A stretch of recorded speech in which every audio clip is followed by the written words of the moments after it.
Welcome to Energy Week Podcast, Episode 18, the only show that will be releasing last week's and this week's podcast on the same day. Ryan Ray alongside Ellen Wald. Ellen, how's it going? Everything's great. Yeah, well, it's great minus the technical difficulties that we had last week, but aside from that, everything's going good. A lot to get to today, but before we do, let's thank our sponsor, which is the folks over at Drilling Info, and I have it up on the screen here. globalenergymedia.com/DI. You can sign up for a free trial to one of their products if you're interested in, if you're an oilfield service company, if you're a land professional, if you're interested in that kind of stuff, be sure to check it out, globalenergymedia.com/DI. And also, they had one for trading professionals. They took that down. They're going to tweak something with it, they said, and so they're going to bring that back up, and they will get that back out here, hopefully next couple weeks. And so if you're into trading, stuff like that, you could check that out. Ellen, before we get into it, I saw some stuff about the book over the weekend. I can actually see them. Oh, real quick. So last week on the show, when you listened to last week's recording, we talked about live streaming. We had a little bit of technical difficulty. We're going to try to record a few episodes and see how that goes, and then go back to live streaming, working on the kinks on my side of things. But anyways, I see books in the background on your screen there. What's the latest with the book? Books, those are my author's copies. They have come in, and I'm very, very excited about it. And they'll be available to the public on April 3rd, wherever books are sold. Good books. Good books are sold. Good books. Bad books, they're not there. But good books, they will they will be there. Any good reviews or any more? I know you set out some stuff for review. Any more feedback on the book? Not yet, but we're definitely waiting to see what people think closer to when the book comes out. And when you do read Saudi Ink, you should definitely go on Amazon and give it I think 5-star rating and write a good review of it. At least 5 stars. At least 5 stars. If they give you the option for 6, go ahead and do that. But as it stands right now, 5 stars is the top of the line.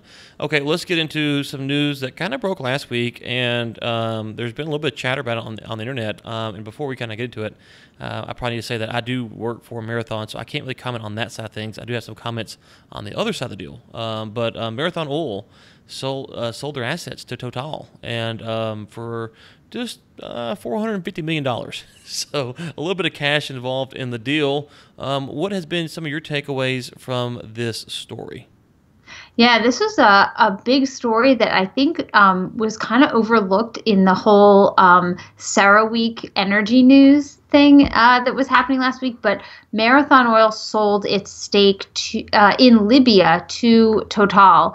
And I think it's a really interesting deal. Libyan oil is one of these kind of, I don't want to say it's a black hole, but it's kind of like a black box maybe for what's going on with production and things like that. It's always this kind of guess as to will they be exporting this week, or will they have a work stoppage, or will they, will someone take over a port in Benghazi or a field in the middle of nowhere? So it's always been kind of an interesting thing. It's also Libya, by the way. You would think if you're going to be, and if you're an oil company and you want to invest in assets in an OPEC country, you always have to look at, well, what's their quota? Can I really produce up to, what I want to produce? And Libya is actually exempt from the OPEC kind of quota system that they're in now. So there really aren't any limitations on Libyan production, which definitely seems like a plus for investing in assets in Libya. Of course, the reason there aren't any quotas on Libya right now is because of all of the disruptions that they've been having.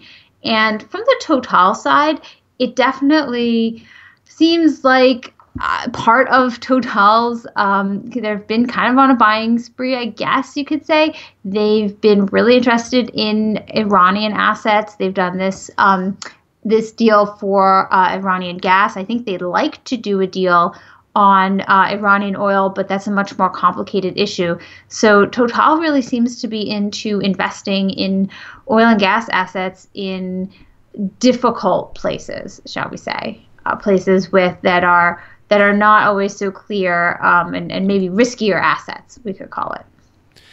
Yeah, and I mean, yeah, I'm glad you said Libya. They didn't sell all their stuff to Total. I think I forgot the key phrasing out there. One of the things we talk about on the Texas Oil and Gas podcast is we've seen a lot of. And I'll get your take on this. Is so if you go back a year ago, you were seeing a ton of M&A activity in the Permian. Folks were buying and selling. Companies were going out of business. And then as the year went along, things kind of slowed down. And one of the things we predicted we would see is that the Permian producers would look at each other and say, well, Ellen's got acreage here. It's close to my acreage. Why don't we swap? Why don't we get rid of this acreage and let's swap so we can actually focus a little bit more on our core businesses and not just spread our rigs out, our trucks out, all that kind of stuff.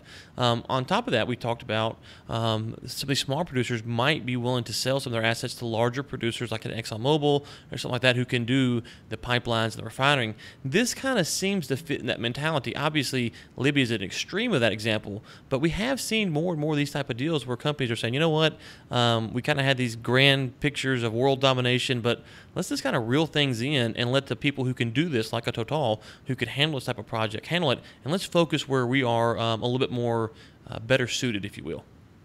Yeah, that definitely seems like it's part of Marathon's. That definitely seems like it's part of Marathon's strategy at this point. And I just find it interesting that Total really seems to be making plays for these riskier assets like in Iran and in Libya. Who knows? Maybe next will be Iraq because, why not go for the trifecta? Well, I mean, I guess that is something that you could consider. Historically, Total, I mean, the dealings that I've had with them have been just kind of watching some of the news here stateside, but have they been very much a company that's kind of on the front edge of these risky properties? Because if you look at what it says here on the article, at least from Marathon Oil's press release, it says that, let's see here, the divestiture price equates to nine times Marathon Oil's estimate of its 2018 free cash flow from Libya at strip pricing. And so, is Total one of these companies? I know they bought Chesapeake Barnett assets back in the day, and that was, I don't know if you said it's a risky move or not, depends on who you ask, but are they companies that's really kind of rolling the dice here? I don't know. That's a really good question to think about. I know back when Total was CFP, was called CFP, they were one of the first. They were one of the companies that was part of the Iraq Petroleum Companies. So they definitely have a lot of experience, in difficult areas and areas that have been risky. They've always really wanted to be in Iran, particularly in developing Iranian gas. So I don't know if they see it as risky. I think, maybe we see it as risky, but maybe they don't see it quite as risky. Some interesting kind of tidbits about the Total CEO. During Sarah Week, he tweeted something. And he used all these different emojis, and a lot of the journalists at the conference picked up on it, and they were so surprised that he, used all these emojis that they complimented him on it, and he started replying to all of them, which is not something that you normally see. In fact, a lot of people thought, oh, this isn't really his account. It's not really him, or it's an aide. And he wrote, no, it's really me. So he definitely seems into, I guess you could say, like, taking risks. I think I wouldn't be surprised if it does pay off for Total in the long run. They don't have to develop this now. They can wait till things calm down in Libya if that happens, and and see how it goes. Yeah, I'm curious. If we think about our discussion last week about U.S. shale producers and kind of the conversation we've had multiple times now about them being the swing producer and things like that. What does this say when we look at, maybe 5, 10, 15 years down the road? Is Total sitting back and going, you know what? Okay, Libya is unstable today, but these are good assets that maybe it's going to take a little while to develop, but we're playing the long game here in a company like Marathon or some other company that has a little bit more U.S.-based assets. They're not quite willing to play that kind of long game. I think that's exactly what it says. In fact, I think that's really exactly what it's saying. Total is definitely still in the oil and gas business in the long run, and they clearly think that Libyan, concession or whatnot is going to become profitable for them. I mean, it's and they're willing to hold on to it until it really can be. Which I do see that as maybe a difference in the thinking of both companies. Okay, and you mentioned Sarah Week. We talked about that, about this idea that OPEC was going to sit down with U.S. shale producers, and everyone was all excited. Can you tell us exactly what came of that? Was there any groundbreaking revelation? We have absolutely no clue. Apparently, everybody walked out of that meeting completely tight-lipped, and no one said a thing about what actually went on at that meeting. Probably they ate their steak or their fish or whatever it was that they ordered.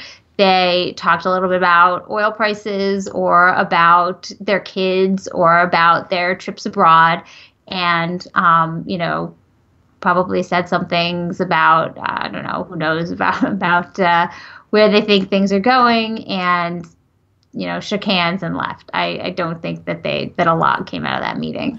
Probably planned their next golf trip, or as you pointed out last week, Alaskan fishing trip.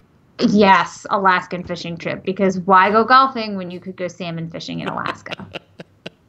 And if anyone wants us to do a remote show in Alaska about fishing, we'll be happy to go up there and talk about Alaska. There's a lot of oil and gas in Alaska. We'd happy to have the show up there. Yeah, tons. We would absolutely love, a tour, all expenses paid tour of what's going on in the Arctic. Yeah, I don't require much. First class flight, 5-star hotel, stuff like that. I mean, it's really on the cheap. I'm willing to rough it if I'm in Alaska. So, just for the record. You won't fly first class. You'll take business. Yeah, and I'll stay in local accommodations. As long as you give me warm boots and a warm parka, I'll rough it. Okay. Well, anyone that wants to bring us to Alaska, we had a listener the other day on the show from Australia was emailing in some questions, and I told him, I said, this is a real serious issue. You should probably have us down for probably 2 to 3 weeks just to kind of sit there and discuss it. It's a podcast. We can only do so much on the show, so we probably need to, It made sense to me. I don't know if they're going to bring me down or not yet. I'm not holding my breath, though. Australia is definitely a hot topic, though, that we should talk about, because their LNG industry and is really taking off. And I think a lot of people aren't paying attention to Australia when they should be. We can, and I can actually bring up the comments from that listener, because we talked about it a little bit on Oil and Gas Market Recap, and then he sent in some comments. There's like 17 points, and he was very nice. He wasn't like, hey, you bums. He was just like, hey, just from on the ground, here's, I think like 17 things that just kind of how he looked at things. And it was very helpful to kind of get a local perspective on some of the issues, because we were talking about the headline that, Australia, I think it was Australia was buying its LNG from Japan or something like that, and because they'd stretch themselves too thin. So, but yeah, we can definitely circle back around to those points. I can send to you. We can talk about maybe next week. And there was a really interesting comment that was made at CERAWeek, and unfortunately, I looked for it for like at least 10 minutes. I spent looking for this quote, but it was someone was asking about the Tesla power walls. Tesla basically installed this big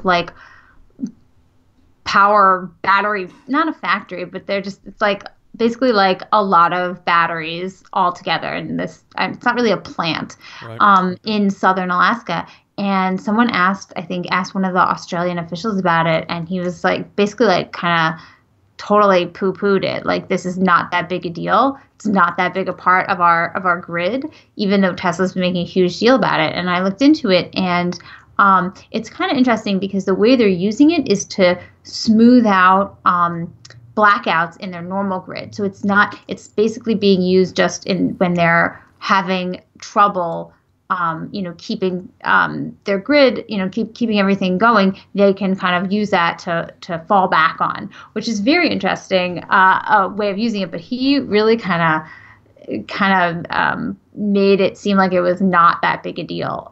So it'd be interesting to see what Australia is doing in terms of its electricity mix. Are you saying that once again the media has overhyped a Tesla project and venture?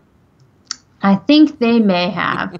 Although to be fair, if it was the Australian Minister of Resources or whatever he's called, he also has an agenda too, and that's to promote Australia's, right. Resources, which, while they do include Australia, by the way, is the number one creator, or they're the number one producer of lithium, which is what they use in lithium ion batteries, which is what everybody uses in their big batteries. So it's kind of interesting there, whether he wants to promote their natural gas industry or their coal industry or their lithium industry. I'm curious, and we didn't even have to plan to talk about this, but when do you think that nuclear will come back on as a viable option? Because we talk about solar, we talk about all this stuff, and when we first met, which was on the Global Energy Leaders podcast, I had on several nuclear experts, and they all had kind of a differing opinion on how nuclear should be handled as far as whether it should be subsidized by the government, and then how much the fear around a meltdown should be looked at. And there's a lot of kind of different sides of the same topic. They're all pro-nuclear, but just kind of different opinions on it. And the more I think about it, it seems to me, I know natural gas is kind of the hot topic right now, but it seems like nuclear at some point is going to need some kind of revival. It makes, in my opinion, at least the most sense for these huge, super large cities like a New York, like a Boston, or Dallas-Fort Worth, right where I'm at. But no one really talks about it. I know it's expensive, but part of those expenses are just from government regulation. Yeah, nuclear, it's a big expense. They're huge plants. They require a lot of upfront investment, and there's a lot of government regulation.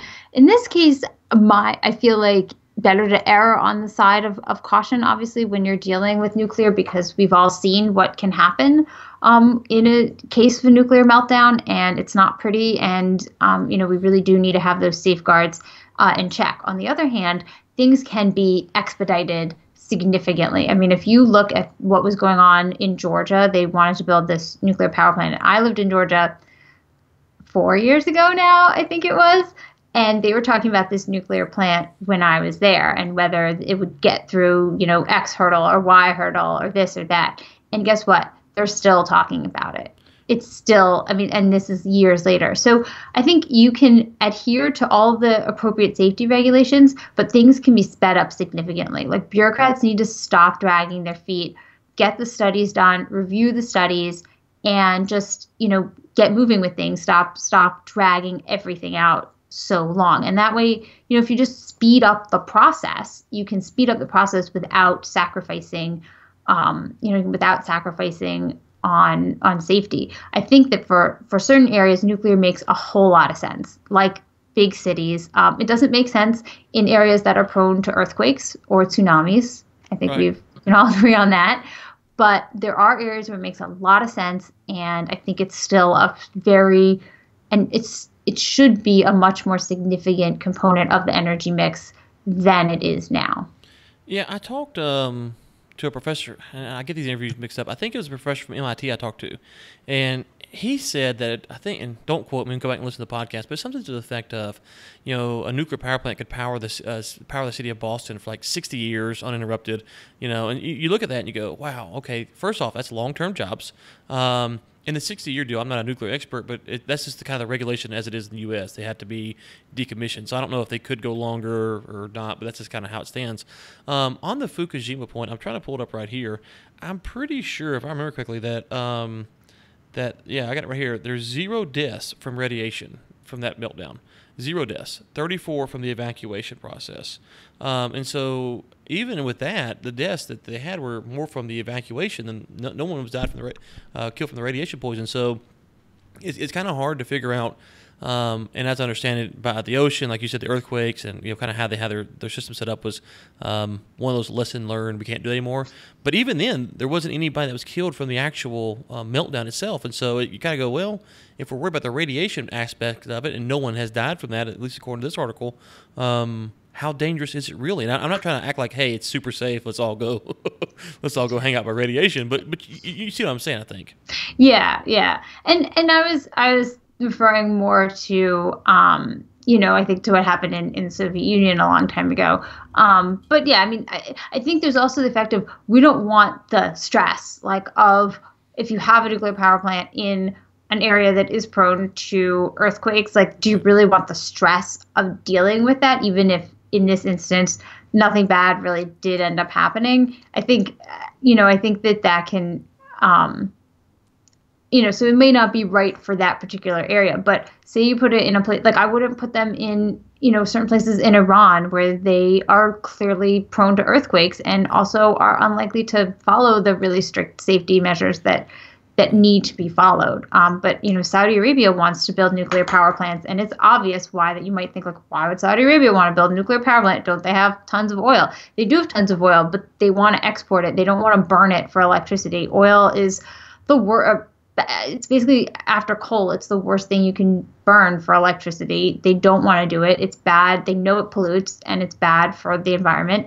And, they also have a lot of other things to do. They're moving to natural gas, but they have a lot of other things they want to do with their natural gas, like make petrochemicals with it. So they'd like to build nuclear power plants, but it's very difficult now for countries that, haven't been nuclear powers to become nuclear powers. And there's a lot of issues there in terms of, do we really want another Middle East power to have nuclear capabilities, even if they say it's just for power plants? Right. Yeah, it's definitely not a one size fits all, but it is something that I think we have to sit back and reevaluate. We get all excited over the Tesla headline. It's like, there's probably more practical solutions in some of these areas. And listen, there's a nuclear. I don't say this. There's a nuclear power plant literally within a mile, 2 miles from my house. So I live by one. And so I don't say this like as if it's not impacting me potentially. I mean, it could impact me, obviously. I have to go figure out exactly how far it is away. It's not that far away. But anyways, it's within a couple miles of my house. And it's there. Yeah. I can tell you this. So there's a little airstrip inside of our neighborhood, and they take they take the kids up to fly. And so when they'll go and they'll fly, make a little loop, and part of the loop is they'll go over the nuclear power plant. So I never have measured it on Google Earth, but it's within just a few minutes drive as a crow flies. So anyways, I don't say that flippantly like, hey, it's right here by me. So it's a real threat from that standpoint. But it's something I just think that when we talk about it, we always look at, hey, how can we diversify our energy portfolio? And we don't talk about nuclear. What should the guidelines be? What should the restrictions be? I'm all up for having those discussions, but it's a very long-term solution too.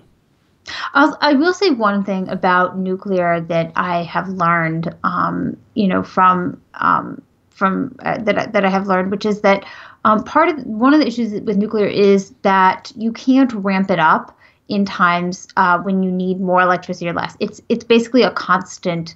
It's constant. I mean, you could build more parts to your nuclear plant, but you can't. Like say you have a cold snap somewhere, you can't just say, oh, ramp up the nuclear plant. You can say ramp up the natural gas or ramp up the oil or the coal. So but nuclear does provide a really good base, in particular in terms of power supply, and then in times of like extreme heat or extreme cold, you can add to that with natural gas and other sources.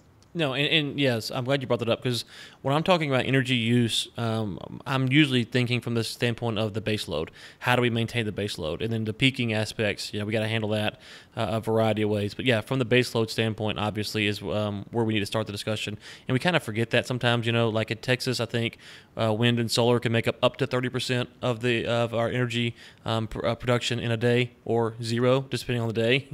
The base load has to be there, though, because people are still using the energy, whether wind and solar, whether the wind's blowing or the sun's shining. So definitely from the baseload perspective, is where I want to start at. And do we need natural gas peaking plants or whatever the case may be to supplement that? Obviously, we have to think about as well.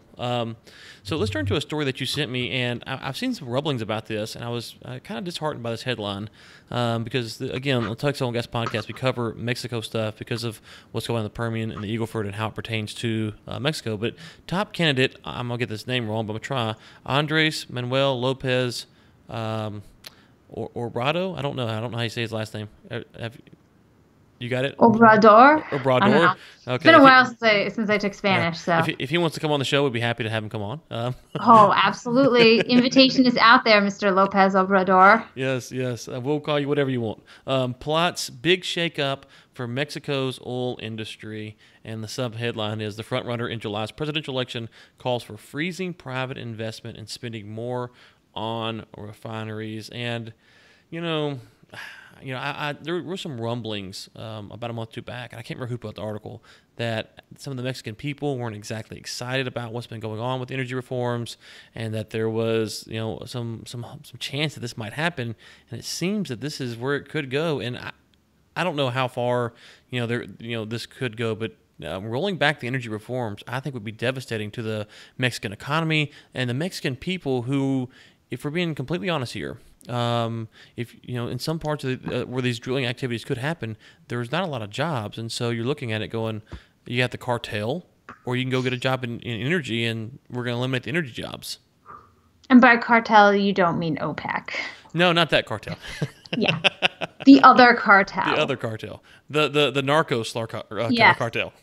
One of my friends has been telling me that I have to watch Narcos, and I still haven't, but I will. I'm committing to it publicly now. Okay, season 1 and season 2 were really good. I started season 3, and when you get to the end of season 2, you'll kind of understand why. It's just kind of a different shift. And in season 3, I was like, I haven't been able to get into it. But we can talk about that on another episode when you get through it. But season 1 and 2 were really good. But yeah, I don't know. I mean, just from dealing with folks who are working in Mexico, we went down to Mexico to pitch some stuff down there at one time. It's a very scary proposition to, when you have a country who says, hey, we want foreign investors, we want foreign money to come in, but you don't know exactly how that works because there's been no lawsuits, there's been no litigation. That process here in the U.S., if you're going to sue someone, you have hundreds and hundreds and hundreds of court cases to kind of see what the courts might think about it. That's all new stuff there, and companies investing their hard-earned dollars to go down there on their risk, and then to kind of snap that back and say, yeah, you know what, we're thinking about freezing it. Even if that doesn't happen, it could impact what companies are looking to do, because right now they may say, you know what, I'm not going to do that. This is just too shaky for me. Yeah, and that's a really, really excellent point that I think most people don't get, because most people, like most people haven't gone to Mexico to try to get into that oil industry, because it's definitely, the Mexican oil industry has really been going downhill for some time now, and their production is suffering, and so has their refining industry has suffered a lot. There have been cases of major outages due to fires, and they've been importing products from the U.S. for a while, and it's been, they've had, I don't know if they had riots, but they had big protests about gasoline shortages, I think, months ago, and it's, basically, like, everything hinges on this election, it seems, because Peña Nieto, his plan to kind of privatize the Mexican oil industry was, like, groundbreaking. I think Mexico was the first oil industry to nationalize its resources. I think it was 1935, although I could be wrong about this. I really should know these details. But I think it was 1935 when they issued their, I think it was called the Subsoil Resources Law, which basically just nationalized everything right from under the American companies there. And ever since then, it's been such an incredibly strong part of Mexican nationalism that they have this national oil company. But Pemex has not done a very good job upkeeping their aging fields and increasing production. And I think it was a very bold move of Peña Nieto to go ahead and say, we need to attract outside investment. And I think part of the problem happened when they did their auction for offshore leases, that they didn't really get quite as good a response as they were hoping for. And that if perhaps they'd had a better response, then they might have been able to kind of hold it up to the people and say, look at this great response we got, we're going forward with this. And but because it wasn't maybe the best response, the people have really been opposed to this. And Lopez Obrador is definitely playing off of the fact that the people seem very much opposed to it. They want to, that they want to keep it private, keep it government, run and government oriented. And it really could catapult him into the presidency. So you need to keep following this, and we need to keep seeing what's happening, because come July, it could have a big impact, not just for American companies who either want to do business in Mexico or have been, but also for NAFTA. I looked into some of the NAFTA provisions regarding energy, and it's really interesting. I don't talk about politics, and this is not a political statement, But when President Trump says that NAFTA isn't fair, when you look at the energy aspects of NAFTA, it's actually very unfair. He's actually very right about it when it comes to energy because Mexico has special provisions that the U.S. and Canada don't have in the energy section because of their state-run industry. And, and I think that has probably been harming cooperation across the border as well. Yeah, I just, for me, it's one of those things where when we talk about Venezuela, we talk about Mexico, we talk about anyone, I always start with the people. I always tell people, as an energy professional, I love energy because I help change people's lives. No matter if you're in energy, you're making sure people they can stay warm, they can stay cold, they can drive their car, that heart transplant gets to where it has to go. So energy professionals, we are about making sure people have good, sustainable lives, and that comes in any walk of life. And so, but there's also a practical side where jobs are involved and the economy is involved. We talk about division of labor and stuff like that.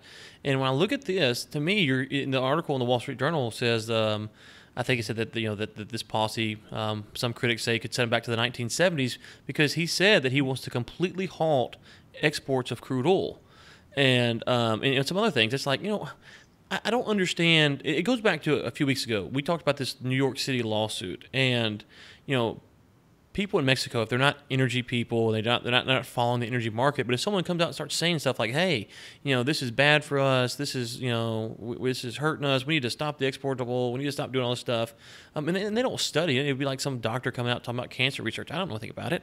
They're going to be like, "Oh, okay, maybe that's what we need to do." But there's a lot of practical implications, and we talk about this cartel job thing. One of the things. It's kind of sad in some sense, but one of the things we create jobs for by U.S. companies investing in Mexico is we hire security professionals because U.S. companies want to protect their assets. That creates a job either from a U.S. person to go down there who's going to spend money at a hotel and things like that, or you're going to hire a local person. But regardless, it puts money into the Mexican economy, and there's thousands and thousands and thousands of ways that stuff like that happens. And to me, it's a very small view. It's a very bad view. And in the long term for the Mexican economy, the Mexican people, I think it's just detrimental to them because I want those kids to grow up to be petroleum engineers, to be pipeline operators, to be excavators, to do those things because they have the resources to do it. Don't set back your nation for some kind of political gain. And the final thing I'll say, and I don't know this gentleman obviously, but if you look at the resources of the top 5 countries where illegal hot taps are done and oil is taken from these hot taps. I haven't seen it updated in a few years, but the last time I had, Mexico was in the top 5. And there's technology to prevent that, and there's technology to know about that. And so if you want to talk about fixing the problems in Mexico, deploy the technology today to prevent people from stealing your product. And so, I'm that's where I'm going to start at before we talk about anything else. Because if you want to talk about corruption or bad business, that's bad business. And if you're not talking about that, then it's hard for me to believe that you're serious about this other stuff. Yeah, and I think that this presidential candidate probably has no clue that that's what's going on because he's saying what the people want to hear. I mean, listen to this quote. He's saying it's common sense. Why don't we add value to our resources? Why do we have to buy gasoline? By the middle of the next presidential term, we're going to stop buying gasoline. We're going to produce gasoline in Mexico. Okay, great. You're going to produce gasoline in Mexico. But do you know what you have to do to produce more gasoline in Mexico? You have to make it profitable for that gasoline to be able to be produced. And, a state-run company isn't doing that. And like you said, you have to stop, these basic things from happening, these basic problems from happening. And it's, it sounds great to the people in an election, but, that's not really what's happening on the ground. And that's not necessarily going to even be, like they said, refining margins are very small. It's not going to make the most money for them. Yeah, and you have folks in the Permian and the Eagle Ford who are looking to do deals and are doing deals right now to ship stuff to Mexico. And I talked to Sergio Chapa, San Antonio Business Journal. If you're curious about the Eagle Ford or sometimes Mexico, he's one of the best. And one of the things that he brought up was some of these Mexican fields that we're wanting to drill. that U.S. companies want to drill, is still like 5 years out because they have to build the roads, they have to build the power lines, you have to build the gas stations, and so it's still a very long process to get out there to drill this stuff. But if you start shaking it, we talk about the overreaction on the stock market to news. Well, this is a case where overreaction might be warranted, because if you're actually going to actually invest real money, $1 million, $2 million, $10 million, $20 million, you go, you know what? Sorry, Mexico, we'd love to put that money down there, but we can't risk it, because in July you may pull the rug out from underneath us. And so, and I guess the final thing I'll say is this actually may be part of the strategy is to go out and put this out there, get the companies to pull out and say, see, they weren't serious anyways, and it looks like you predicted it right from the beginning. That would be genius if that was if that was his idea. I know that Peña Nieto is trying to speed up a lot of these auctions to try to get as many done before the election and before the end of his presidential term. But honestly, like you said, I mean, if they think the rug's going to be pulled out from under them, what are they going to do? I mean, like, Mexico controls the resources. If they change their minds, then they change their minds. Yep. And so, again, it's just, from my standpoint, it's just really a pro-Mexican people standpoint, and whatever's best for the people. And I think this would be good for them long term. But you got to let the stuff work itself out. It's only been around since what? Is it 15, 14? It's only been around a handful of years, these reforms. Yeah. I mean, they're very new. I mean, this is all Peña Nieto doing this. Yeah. Okay, Ellen. Well, anything else? Where will you be at this week? Articles maybe coming out, interviews, any other rogue podcasts you might be appearing on? Let's see. I'm definitely not doing any other rogue podcasts, so you can hear me only on Energy Week podcast this week. Exclusively. Let's see. Well, there's going to be a piece in investing.com. I did just publish a piece on Forbes that some people might be interested in about GE. GE has announced this new product called the Reservoir, which is basically described to me as a box full of batteries. And it's like just some giant battery storage box. And the question is, is that really going to help the company? Their stock prices have been not so great recently. Is this really where the company's headed? So check that out on Forbes. Okay, and you can find me always at here, Oil and Gas Market Recap or Texas Oil and Gas Podcast. You can see, if you're watching the video, you can see our Twitter handles are above our videos. Assume the video comes that well. But for the listeners, where can they find you at on Twitter? Yeah, listeners can find me on Twitter at Energized Economy, ENERGZD Economy. And definitely tweet us questions, things that you'd like us to address in coming episodes. Yep, and assuming everything goes good with the recording, which, best I can tell as we're doing it, looks okay, we will share this link on YouTube, and then if we can get the streaming side down, we'll be streaming this thing live and can take questions live, because nothing's better than getting rogue questions live and you going, oh boy. I'm so excited for that. Come on, we want to take questions from the listeners. I want to take the questions, and I'm going to let Ellen answer them. All right. We can even play 20 questions. 20 questions. I'll answer 20 questions. Okay. Well, hopefully we'll get that working. But you got to follow us on Twitter at Energize Economy, at Ryan Ray Sr., so you can be up to date with that. Final plug for our sponsor, which is Drilling Info. Be sure to check that out. GlobalEnergyMedia.com/DI. GlobalEnergyMedia.com/DI. You can check it out. Start your free trial today, and let us know what you think about it. I've asked permission, and so hopefully we'll get it to cut some tutorial videos from the tree file. So that way, so people can go in there and kind of see what they're getting as well. Because the worst part about getting a free trial is you get it and you don't know what you're doing. You spend half the trial just trying to figure out, can it do what you need to do. So hopefully I can get in there. I don't have the software, but I can get in there and play around with it, record some videos and upload them to YouTube, and so folks can see, okay, this is exactly what it might be. Or they may have some already they can share, and we can share those too. So anything else, Ellen, before we go? Yeah, I was going to say, I, for one, will definitely watch those tutorial videos, because I am so interested to get on Drilling Info and check out that free trial. So encourage everyone and all of our listeners to check that out too. Okay. And again, be sure to check us out and check out Ellen's article, which comes out on Wednesdays, I believe, Ellen. And as I pointed out before, if you follow Ellen on investing.com, you can set up the notifications. So when you go there, the little bell or whatever it is at the top right of your screen will tell you that she's posted an outstanding piece. And while you're waiting for that, be sure to go to Amazon.com and pick up Saudi Ink in hardback, in Kindle, or on Audible. That's where you need to pick up all 3 today because you don't want to wait. No, because they could be out. They could be out. Yeah. The Kindle could be down the day the book releases. The narrator could get hoarse, and you want to go ahead and get everything today because you don't know what will happen tomorrow. Exactly. Okay. Well, Ellen, it was good talking to you, to listeners. Thank you so much for tuning in. If you could, 2 seconds, go to iTunes, leave us a written review and rating in iTunes. It really helps the show out, and we will talk to you next week. See you later.